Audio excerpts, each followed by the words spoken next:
Hi, welcome back to my channel. If you are new here, my name is Megan. I do a little bit of everything from keto, carnivore, low carb, to product reviews, to vlogs. Today we are going to be talking about a product that I have reviewed 2 other times. I want to provide some updates and I want to show you how to clean that. And that is the Dyson Hot+Cool Pure Link. It is one of their fans and I absolutely love it. It has brought me the most views by far, almost double any of my other videos, and I am so pleased with this fan. I think you'll love it. Let's get started.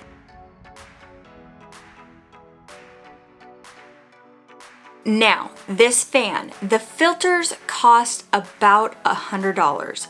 That is a lot. I can't afford $100 every year necessarily.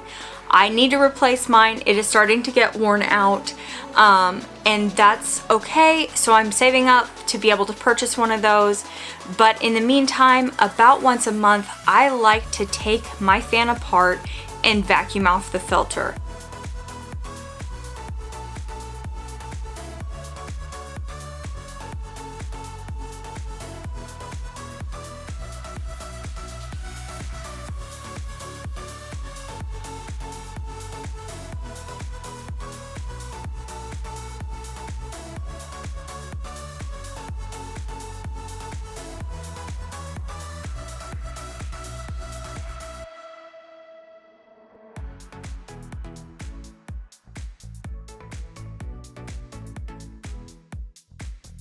It helps prolong the life of the filter. It's not gonna make it a brand new filter, please don't get me wrong, but it will help extend the life of it. We have 2 long-hair dogs and a cat and another dog that shed, so it's gonna be a bear to try to keep up with. So once a month, I try to just disassemble it, get all that dust and hair off the filter, and help it run more efficiently and last a little bit longer. So it's really simple to do. I take my vacuum with a soft bristle brush and just vacuum off the outside, get all that loose dust off, take off the casing, and then vacuum off the inside filter, remove the filter and continue vacuuming it off.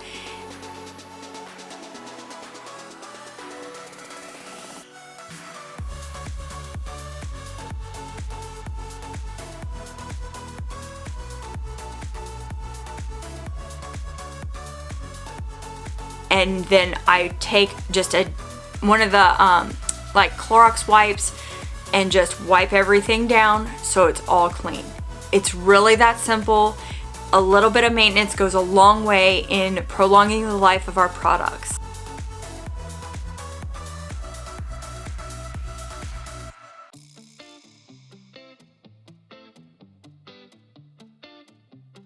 If you liked today's video, please think about giving me a like and a subscribe. It really helps out my channel and helps out the YouTube algorithm push this video out to more people, and I can't wait to share more product reviews with you. Now, if you are replacing your filter or you have the filter light flashing and it's driving you crazy and you want to reset that light, it's very easy to do.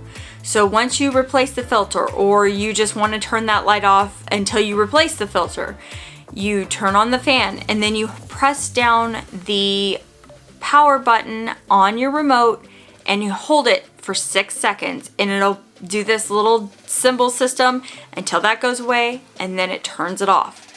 Just remember that when you do replace your filter, to reset that again so that you have the true reset reminder, so that it'll tell you when a year has been up, so you know that it is time to fully actually replace the filter.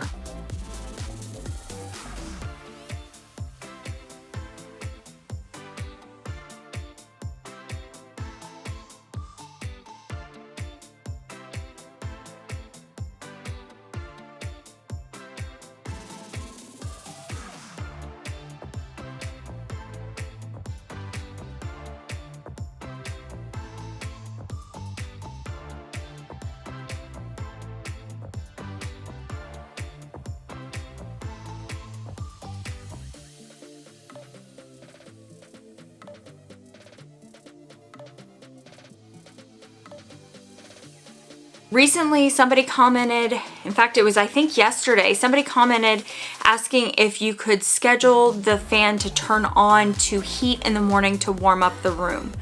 Unfortunately, due to a safety regulation, you cannot. Now, I have found somewhat of a workaround. The only way you can turn on the heat to this fan is with the remote. That is due to a safety regulation. That is the way it's set up. There's no way around that, except if you have like a smart home device that it is connected to and it's been on heat and it just gets turned off, not switched over to cool, but just turned off, and you tell that device to turn on the fan, it will come back on in heat mode. It's the only way I have found to get it to turn on in heat mode without pressing the button on the remote. I hope that helps if you're wanting to be able to kind of get around that, but that's the only way I can. It is still my biggest con, because if in the middle of the night my husband gets cold and the remote is on my side of the bed and it's on fan in the cooling setting, he has to get up and come all the way around the bed to get the remote or wake me up. And that's not really fair to him, and it's not really that much fun. And so I understand the safety feature, but it's just kind of a downside.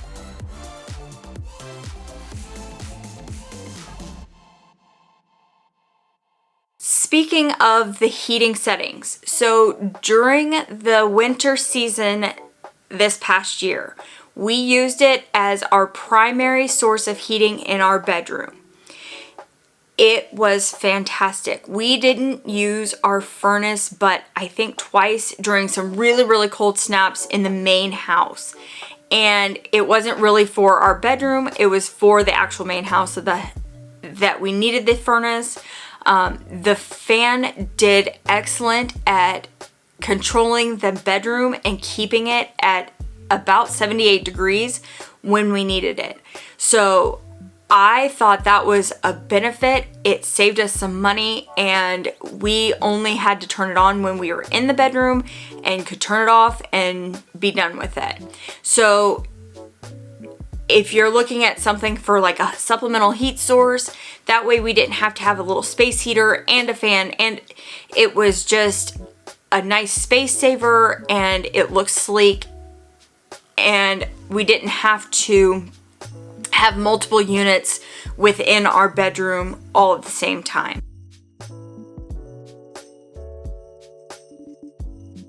Overall, we are about a year and a half out from our purchase, and again, I would still purchase this today, even though it is $500 for this fan. I think it is well worth it because it is essentially 3 products in one. It is a purifier, fan, and a heater, and I think that is well worth the cost, and it works just as well now as it did when we purchased it.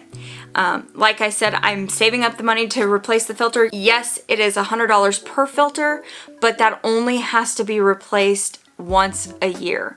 And doing this little bit of maintenance once a month helps prolong that, so I can get about maybe a year and a half out of it before I really feel like I need to replace it fully. I hope today's video helped you out with how to maintain your Dyson fan and showed you how to change the filter and reset the filter indicator and things like that.